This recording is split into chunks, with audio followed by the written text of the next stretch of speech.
نحمده ونصلي علی رسوله الکریم اعوذ باللہ من الشیطان الرجیم بسم اللہ الرحمن الرحیم۔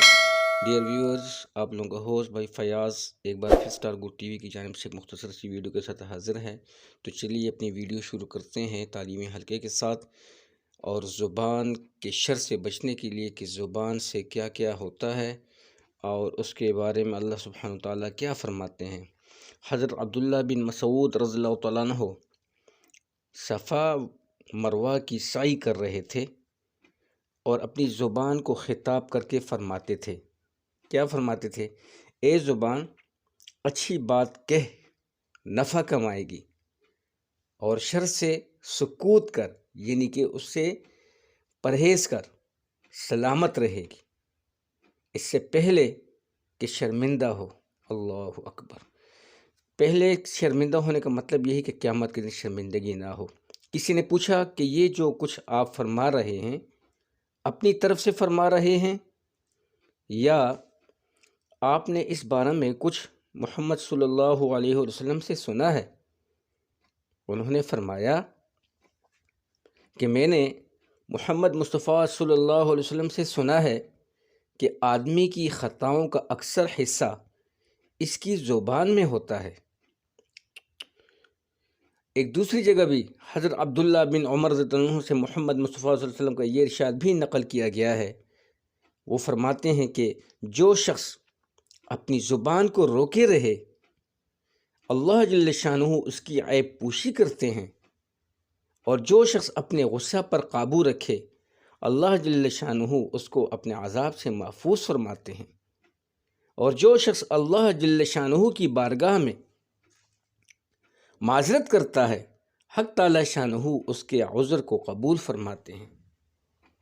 حضرت معاذ رضی اللہ عنہ نے بھی عرض کیا، یا رسول اللہ صلی اللہ علیہ وآلہ وسلم، مجھے کچھ وصیت فرمائیں۔ محمد مصطفیٰ صلی اللہ علیہ وسلم نے ارشاد فرمایا کہ اللہ جل شانہ کی اس طرح عبادت کرو گویا کہ اس کو دیکھ رہے ہو، اور اپنے آپ کو مردوں میں شمار کرو، اور اگر تم کہو تو میں وہ چیز بتاؤں جس سے ان چیزوں پر سب سے زیادہ قدرت حاصل ہو جائے۔ اور یہ فرما کر اپنی زبان کی طرف اشارہ فرمایا۔ حضرت سلیمان علی نبینا علیہ وسلم سے بھی نقل کیا گیا ہے کہ اگر کلام چاندی ہے تو سکوت سونا ہے۔ حضرت لقمان حکیم علیہ السلام جو اپنی حکمت و دانائی کی وجہ سے دنیا میں مشہور ہیں، ایک حبشی غلام نہایت بدصورت تھے، مگر اپنی حکمتوں کی وجہ سے مقتدائے عالم تھے۔ کسی نے ان سے پوچھا کہ تو فلاں شخص کا غلام نہیں ہے؟ انہوں نے فرمایا بے شک ہوں۔ پھر اس نے کہا کہ تو فلاں پہاڑ کے نیچے بکریاں نہ چراتا تھا؟ انہوں نے فرمایا صحیح ہے۔ پھر اس نے کہا کہ پھر یہ مرتبہ کس بات سے ملا؟ انہوں نے فرمایا 4 چیزوں سے: اللہ کا خوف، بات میں سچائی، امانت کا پورا ادا کرنا، اور بے فائدہ بات سے سکوت۔ تو میرے بھائیوں، بزرگوں، دوستوں، کیا زبردست قسم کے واقعات اور احادیث کی روشنی میں بیان ہوئے ہیں۔ اللہ تعالی ہم سب کے حال پہ رحم فرمائے، اللہ ہم سب کے گناہوں کو معاف کر دے، اللہ تعالی ہماری خطاؤں کو معاف کرے۔ تو میرے بھائیوں، بزرگوں، دوستوں، اس چیز کو نہیں دیکھا جاتا کہ یہ بات کون کر رہا ہے، بلکہ یہ دیکھا جاتا ہے کہ بات کس کی ہو رہی ہے، اور آیا میں نے جو سنا ہے یہ میری زندگی میں کتنا ہے، کتنا آئے گا، کتنا میں لے کے آیا ہوں، اور اس پہ میں کتنا پابند رہوں گا۔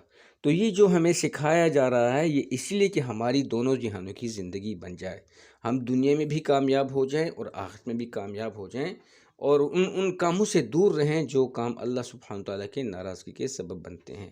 تو یہ دیکھیں زبان کتنی بڑی نعمت ہے۔ پورا اعضاء جسم پہ بندہ روشنی ڈالے تو سارا جسم ہی جو ہے نا یہ نعمت ہے، لیکن اگر جسم کو غلط استعمال کیا جائے، اسی طرح ہر چیز کا اگر جسم کو غلط استعمال کیا جائے، دماغ کو غلط استعمال کرو تو گناہ، آنکھ کا غلط استعمال کرو تو گناہ، زبان کا غلط استعمال کرو تو گناہ، تو کافی ساری چیزیں ہیں پورے جسم کا۔ تو اسی طرح ہم سب کی اس کی پابندی کرنی چاہیے کہ ہم اس کی حفاظت کریں اور ہر قسم کی برائی سے بچیں۔ اللہ تعالی ہم سب کے حال پہ رحم فرمائے اور ہمارے گناہوں کو معاف کر دے، اللہ دین پہ استقامت دے، آمین۔